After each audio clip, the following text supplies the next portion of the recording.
সৌমিক তো আজই বলেছিল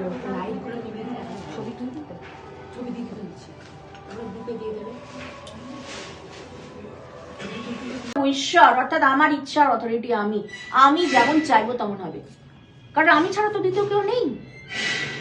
আমি যাকে চাইছি, যে জিনিস চাইছি সেটাও আমি এই ফুলটা চাইছি, ফুলটা কি আমি নই? ওখানে কি কনসিয়াসনেস নেই? ও চুপ করে আছে মানে কি ওর মধ্যে চৈতন্য নেই? ও তো জ্ঞান তত্ত্ব, ও জ্ঞান তত্ত্ব বলেই তো ওকে জ্ঞানে দেখা যাচ্ছে। আমি এক্সপিরিয়েন্স করতে পারছি যে দিস ইজ ফ্লাওয়ার, মেরিগোল্ড বলে তো ইংলিশে।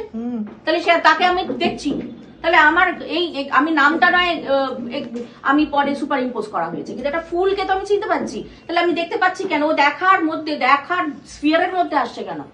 ও দ্রষ্টব্য হচ্ছে কেন? কেন ও নিজেও জ্ঞান বলে। জ্ঞানকে দেখতে পায়, বোঝো কথাটা? এটাই হচ্ছে আমাদের ব্রহ্মজ্ঞানের কথা। তুমি যদি জ্ঞান হও তবেই তুমি জ্ঞান তত্ত্বকে দেখতে পাবে, বা তুমিও ভিজিবল হবে একজনের কাছে। তোমার শেপ ফর্ম আছে, সেজন্য আমি একটা শেপ ফর্মওয়ালা লোক, আমি তোমাকে দেখতে পাচ্ছি, এবং তোমাকে দেখা যায়। তো তুমি ওই জ্ঞান তত্ত্ব দিয়েই তৈরি, মানে জ্ঞান তত্ত্বই তুমি, সেই জন্যই তোমাকে আমি এক্সপিরিয়েন্স করতে পারছি, এই জন্যই তোমাকে এক্সপিরিয়েন্স করা যাচ্ছে। সেই জন্য সব তো জ্ঞান, সব চৈতন্য, সব সরস্বতী। তো যখন সেইটা বোধ হয়ে যাচ্ছে, তখনই সে ঈশান হয়ে যাচ্ছে।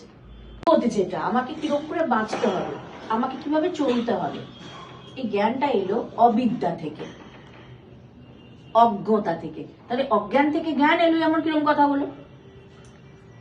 হ্যাঁ, অজ্ঞান থেকেই জ্ঞান এলো। যার জন্য শিবসূত্রের আমরা প্রথম সূত্র কি পড়েছিলাম? জ্ঞানম বন্ধঃ। জ্ঞানই হচ্ছে বন্ধন। কি জ্ঞান? যে আমি জ্ঞান এসে গেল, বন্ধন হয়ে গেল। যখন আমি জ্ঞানটা কাটার জন্য আমাদের এত কিছু আয়োজন, আমি জ্ঞানটাকে কাটার জন্য। তাহলে আমি জ্ঞানকে কাটতে গেলে যে জ্ঞানটা দরকার, তার জন্য আমাদের ওই আমির জগতেরই কিছু উন্নত মানের আমরা সংগ্রহ করছি। শাস্ত্র কথা, ঋষিদের বাক্য ইত্যাদি, এগুলো আমিরই আন্ডারে পড়ছে। এগুলো অজ্ঞতা, এগুলো অজ্ঞানের আন্ডারেই পড়ছে, কিন্তু তথাপি তাকে আমরা উচ্চ স্থান দিচ্ছি কেন? এগুলো আমাদেরকে সাহায্য করছে পুরোপুরি অন্ধ তমসাত থেকে উঠে সাত্ত্বিক পথে। সত্যগুণটাও তো মায়া, কিন্তু সত্যগুণে আশ্রয় করে থেকে যাতে করে আমরা আরো আমাদের অ্যাওয়ারনেসটা ডেভেলপ হয়, সেই জন্য।